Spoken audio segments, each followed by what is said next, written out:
Hello बच्चों, स्वागत है आपका एमपी पॉइंट्स क्लासेस पर। और मैं हूं रहमान। और मैं आपका ज़्यादा टाइम वेस्ट ना करते हुए डायरेक्ट पॉइंट पर आता हूं कि मैं क्लास 10 की गणित यानी 12.3 को कर रहा था, और जिसके हम लोग 5 सवालों को इससे पहले के वीडियो में कंप्लीट कर चुके हैं। आज हम लोग इसका सवाल नंबर 6 करेंगे, जो इस प्रकार है कि एक वृत्ताकार मेजपोश जिसकी त्रिज्या 32 सेंटीमीटर है, यानी कि एक वृत्ताकार मेजपोश है। मेजपोश का हम जानते हैं मेज पर डालने वाला कोई एक कपड़ा है, जो कैसा बेटा वृत्ताकार है, जिसकी त्रिज्या 32 सेंटीमीटर है। सामने बना हुआ है, बीच में एक समबाहु त्रिभुज एबीसी छोड़ते हुए एक डिजाइन बना हुआ है, यानी इसके बीच में एक समबाहु त्रिभुज छोड़ते हुए, ध्यान दीजिएगा, ये बीच में एक समबाहु त्रिभुज इन्होंने बनाया है। तो इसको छोड़ते हुए इसकी साइडों में एक डिजाइन बनी हुई है, जैसा कि आकृति में दिखाया गया है। इस डिजाइन का क्षेत्रफल ज्ञात कीजिएगा। तो आप एक बात ध्यान से समझिएगा कि अगर हमें इस डिजाइन का क्षेत्रफल निकालना है तो बहुत आसान क्वेश्चन है, लेकिन में थोड़ी सी दिक्कत आ रही। क्या दिक्कत आ रही बेटा?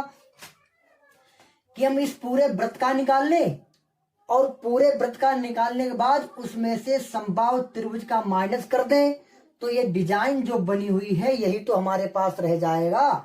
बताइए, बात समझ में आ रही कि नहीं समझ में आ रही? बिल्कुल समझ में आ रही बेटा।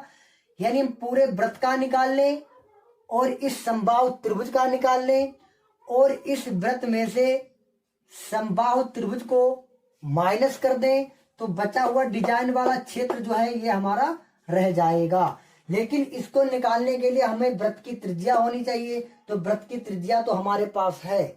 और जब समबाहु त्रिभुज का निकालेंगे तो समबाहु त्रिभुज की हमारे पास भुजा होनी चाहिए, तभी तो हम इसको निकाल पाएंगे। तो हमारे पास समबाहु त्रिभुज की भुजा नहीं है, तो सबसे पहले हम समबाहु त्रिभुज की भुजा को निकालेंगे। यानी जो हमें पहले दिया रखा उसको लिख ले रहे हैं। यानी वृत्त की त्रिज्या दे रखी है, तो यानी कि यहां हम लिख देंगे वृत्त की त्रिज्या बराबर हमारे पास कितनी बेटा 32 सेंटीमीटर है। अब हमें चाहिए समबाहु त्रिभुज की भुजा। उसको कैसे निकालेंगे? आप अनुमान लगाइएगा कि एक वृत्त है, और ये वृत्त कैसे बना होगा? यहाँ पर वृत्त का केंद्र होगा, इस केंद्र पर प्रकार रख करके ही तो वृत्त को बनाया गया होगा। और अगर हम इस केंद्र से लेकर के, ध्यान दीजिएगा, यहां से लेकर के और यहां पर एक रेखा खींच दें, और ये केंद्र से रेखा बेटा कहां तक जा रही? परिधि तक जा रही है। ऐसे ही हम यहां तक अगर खींच दें, ऐसे अगर हम यहां तक खींच दें, इसको यहां तक खींच दें, तो ये दोनों रेखाएं हमारी क्या कहलाएंगी बेटा? त्रिज्याएं कहलाएंगी। क्यों कहलाएंगी? क्योंकि केंद्र से परिधि तक जाने वाली रेखा त्रिज्या कहलाएगी। और इसके बीच में हम एक लंब डाल दे रहे हैं, इस प्रकार। अब ध्यान दीजिएगा, हमें वृत्त की त्रिज्या 32 सेंटीमीटर दी रखी है। हमें वृत्त की त्रिज्या 32 सेंटीमीटर दी रखी है।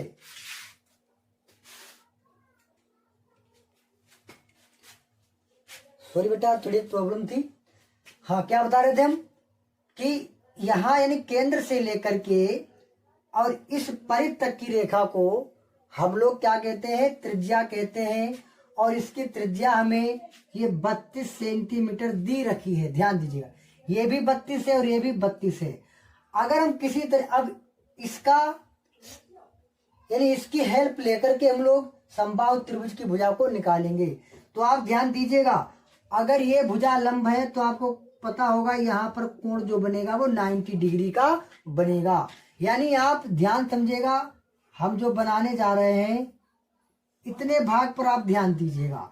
यानी ये भुजा हमारे पास 32 है, और नीचे हमारे पास ये क्या है? ये आधार है, ये हमारे पास लंब है, और ये हमारे पास कर्ण है। अब आपने ऊंचाई दूरी में पढ़ा होगा। क्या ऊंचाई दूरी में पढ़ा था? कि अगर हमें केवल एक ही भुजा दे दी जाए, क्या दे दी बेटा? अगर केवल हमें एक ही भुजा दे दी जाए तो हम क्या कर सकते हैं उसको? ध्यान दीजिएगा, तो हम दूसरी भुजा को निकाल सकते हैं। लेकिन इससे पहले आपको एक बात इसमें और भी सीखनी पड़ेगी। वो इस प्रकार है कि इसमें जो कोण रहेगा, कोण वो बेटा हमारा कितने डिग्री का रहेगा? इसमें कोण कितने डिग्री का रहेगा। तो एक बात आपको समझ में आनी चाहिए कि समबाहु त्रिभुज का जो कोण होता है वो बेटा प्रत्येक कोण जो होता है वो कितने का होता है, 60 डिग्री का होता है। समबाहु त्रिभुज का प्रत्येक कोण कितने का होता है बेटा, 60 डिग्री का होता है। प्रत्येक कोण कितने का होता है बेटा, 60 डिग्री का होता है। तो ध्यान दीजिएगा यहां पर जो कोण था वो कितने डिग्री का था, 60 डिग्री का। लेकिन अब ये कोण 60 डिग्री का आधा आधा बट गया, मतलब आधा इधर 30 हो गया और 30 अंदर हो गया। अब एक आपने गुण पढ़ा होगा जो त्रिभुजों के गुण में था 9th में, कि त्रिभुज के तीनों कोण मिलाकर के कितने के होते हैं, 180 के होते हैं। तो अगर ये 90 डिग्री का हो गया और ये 30 डिग्री का हो गया तो ये वाला जो हमारा कोण बचा है वो बेटा कितने का बचा है, 60 डिग्री का बचा है। बताइए इतनी बात समझ नहीं समझ रहे, 60 डिग्री का। तो इसका मतलब ये हमें यह है कि यहाँ पर कोण हमें कितना लेना है, 60 डिग्री का। तो चलिए इसकी भुजा निकाल दे रहे हैं, इसकी भुजा को हम लोग निकाल लेंगे। कितनी भुजा को, यानी यहां से लेकर के और यहां तक इतनी भुजा को हम लोग निकाल लेंगे। तो एक काम करेगा, यहाँ पर हमने ये ए है, ये बी है और सी, यहाँ पर बिंदु ओ मान लीजिएगा, जहां पर बिंदु मिल रहा है वहां पर आप एम मान लीजिएगा। तो यानी यहाँ पर हमारा ओ हो गया, यहाँ पर बी हो गया और यहाँ पर हमारा एम हो गया। तो चलिए हम किसकी भुजा निकाल दे रहे हैं, यहाँ पर हम भुजा बी एम निकाल, यानी यहां से लेकर के यहाँ तक, यानी बी एम को निकाल लेंगे और बी एम को निकालने के बाद उसका 2 गुना कर देंगे, तब हमारा यहां से लेकर के यहाँ तक इतनी भुजा हमारे पास आ जाएगी। इतनी बात समझ में नहीं आ रही, यानी बी एम निकाल लेंगे और उसका क्या कर देंगे, 2 गुना कर देंगे, तो हमारे पास बी सी आ जाएगा। और बी सी हमारे पास क्या है, इस समबाहु त्रिभुज की भुजा है और हमें आसानी से समबाहु त्रिभुज की भुजा मिल जाएगी। तो ध्यान दीजिएगा यहीं पर आप हमें क्या निकालना है, तो बी एम को लिखेंगे ऊपर क्योंकि बी एम हमें निकालना है। और जो हमें दिया जाता था उसको रखते थे नीचे ऊंचाई दूरी में, तो हमें क्या दिया रखा है, ओ और बी नीचे दिया रखा है। अब ध्यान दीजिएगा इसमें ऊपर क्या बन रहा है, एक फार्मूला पढ़ते थे लाल बटे कक्का का। अब इसमें ऊपर क्या, ध्यान दीजिएगा ऊपर हमारे पास क्या है, बी एम, यानी बी एम है, यानी क्या हमारे पास ऊपर है बेटा, आधार ऊपर है, यानी आधार हमारे पास ऊपर है और हमारे पास क्या नीचे, कर्ण हमारे पास नीचे है। तो इसका मतलब ये हमारा क्या बन जाएगा, कास बन जाएगा, कास। ध्यान दीजिएगा ये पहला साइन के लिए होता, दूसरा कास के लिए। तो हमारे पास आधार ऊपर है और कर्ण हमारे पास नीचे है, तो हमारे पास क्या बनेगा, कास। और कितने डिग्री, 60 डिग्री, तो कास 60 डिग्री बन जाएगा। अब ध्यान दीजिएगा बी एम तो हमें निकालना है, ओ बी की वैल्यू हमारे पास कितनी है बेटा, ओ बी की वैल्यू हमारे पास है 32 बराबर कास 60।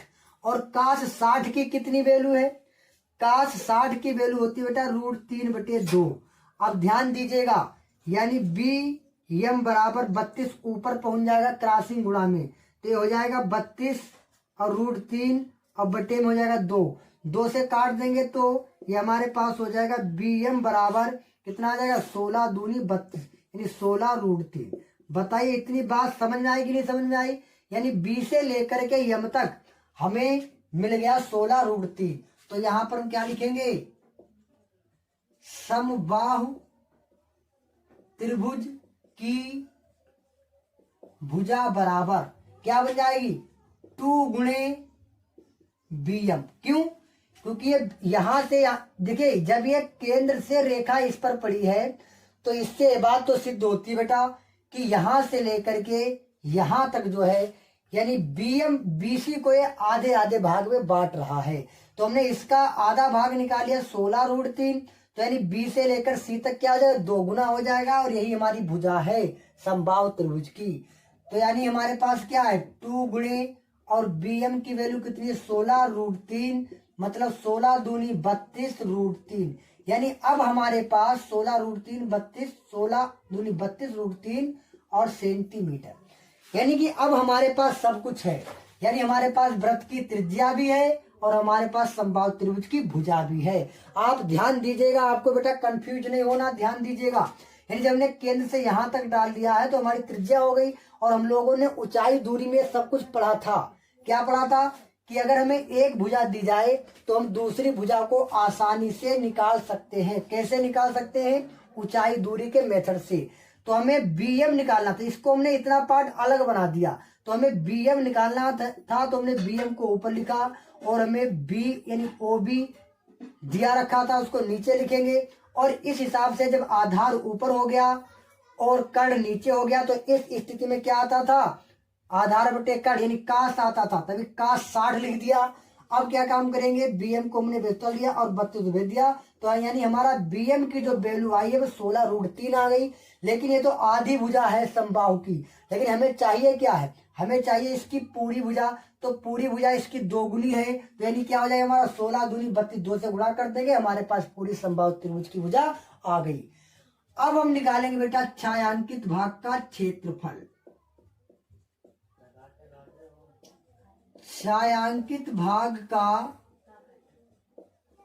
क्षेत्रफल बराबर क्या होता है? ध्यान दीजिएगा, छायांकित भाग का क्षेत्रफल होता है, यानी हम कैसे निकलेगा? इस पूरे वृत्त का निकाल लें बेटा, ध्यान दीजिएगा, इस पूरे वृत्त का निकाल लेंगे और इस पूरे वृत्त से इस समबाहु त्रिभुज का माइनस कर देंगे, तो बाहर जो डिजाइन बनी इसी का तो रह जाएगा। तो आप निकालिएगा बेटा यहाँ पर वृत्त का क्षेत्रफल माइनस समबाहु त्रिभुज का क्षेत्रफल। अब वृत्त के क्षेत्रफल का फॉर्मूला क्या होता है बेटा? पाई आर स्क्वायर माइनस समबाहु त्रिभुज का क्या होता है? √3/2 और गुणे भुजा स्क्वायर, सॉरी √3/2 नहीं, √3/4 होता है, √3/4 और गुणे में होता है बेटा भुजा स्क्वायर। अब यहाँ पर ध्यान दीजिएगा, पाई की वैल्यू आपको कितनी लेनी है? जब पाई की वैल्यू आपको नहीं दे रखी है तो आप क्या काम करेंगे? पाई की वैल्यू 22/7 लिखेंगे और गुणे आर की वैल्यू, किस आर की बात हो रही? इसमें वृत्त की बात हो रही। वृत्त की त्रिज्या कितनी हमारे पास है? 32, तो लिख देंगे यहाँ पर 32 और फिर गुणे में लिख देंगे 32, फिर बीच में लगाएंगे माइनस, यहाँ पर लिखेंगे √3/4। क्या लिखेंगे बेटा? √3/4 लिख देंगे और गुणे भुजा, किसकी भुजा की बात कर रहा है? ये समबाहु त्रिभुज की। और समबाहु त्रिभुज की भुजा कितनी निकाली हमने? हमारे पास समबाहु त्रिभुज की भुजा कितनी है? 32√3। तो ध्यान दीजिएगा, ये √3/4 तो ऐसे रहेगा और गुणे में 32, तो यानी भुजा कितनी है? 32√3, तो 32√3। लेकिन यहाँ पर भुजा का स्क्वायर है तो हम इसको 2 बार लिखेंगे। कितनी बार लिखेंगे बेटा? इसको हम 2 बार लिखेंगे, यानी गुणे में लिख देंगे 32 और √3। अब ध्यान दीजिएगा, जब इसकी 32 की आप 32 से गुणा करोगे और फिर जो भी गुणा आ जाएगी, जब आप उसकी गुणा 22 से करोगे तो ये टोटल गुणा आ जाएगी 22 और 528 और बटे में 7 और माइनस। अब यहाँ ध्यान दीजिएगा, आपकी गुणा जब 32 से, जब आप 32 की गुणा करेंगे, यानी पहले 32 की 32 से करेंगे, उसके बाद आप क्या कर सकते हैं? इसमें √3 की √3 से करेंगे, और या एक काम करिएगा, इसको काट दो, 4 एकम 4 और 4 अट्ठे 32। अब थोड़ा सरल लगेगा, कैसे? कितना बचा? एक बार लिख लो, √3 और गुणे में √3, ठीक है, और एक और बचा हमारा √3 और क्या बचा हमारा? गुणे में 8 और गुणे में 32, ये तो हमारा बच गया। और नीचे हमारा कुछ भी नहीं बचा है, तो ध्यान दीजिएगा 22 528 बटे में 7 माइनस, यहाँ पर ध्यान दीजिएगा, जब √3 की गुणा √3 से होगी तो केवल 3 हो जाएगा। जब √3 की तो केवल 3 हो गया, और कितना बचा? 8 और गुणे में 32, और एक केवल हमारा एक √3 रह गया। ध्यान दीजिएगा, जब √3 की गुणा जब √3 से करेंगे तो हमारा क्या बन जाएगा? यानी कि √3 की √3 से तो केवल 3 हो गया, और जब हम फिर ये 8 लिख दिया, गुणे में 32 लिख दिया और √3 लिख दिया। अब ध्यान दीजिएगा, यहाँ पर 22 528 बटे में 7 माइनस, जब आप 3 अट्ठे 24, 3 गुणा 8 से करेंगे तो 3 अट्ठे 24 हो जाएगा, और जब 24 गुणा हम 32 से करेंगे तो हमारे पास हो जाएगा 758। कितना हो जाएगा बेटा 768 हो जाएगा। कितना हो जाएगा 768 हो जाएगा इनकी टोटल इसकी गुणा, और साथ में क्या बचेगा √3, तो ये हो जाएगा हमारा √3। अब इसके आगे इसको हल नहीं किया जा सकता है, तो यहीं पर हमारा आंसर हो जाएगा, यानी वर्ग सेंटीमीटर। तो बेटा बताइएगा आपको क्वेश्चन कैसा लगा।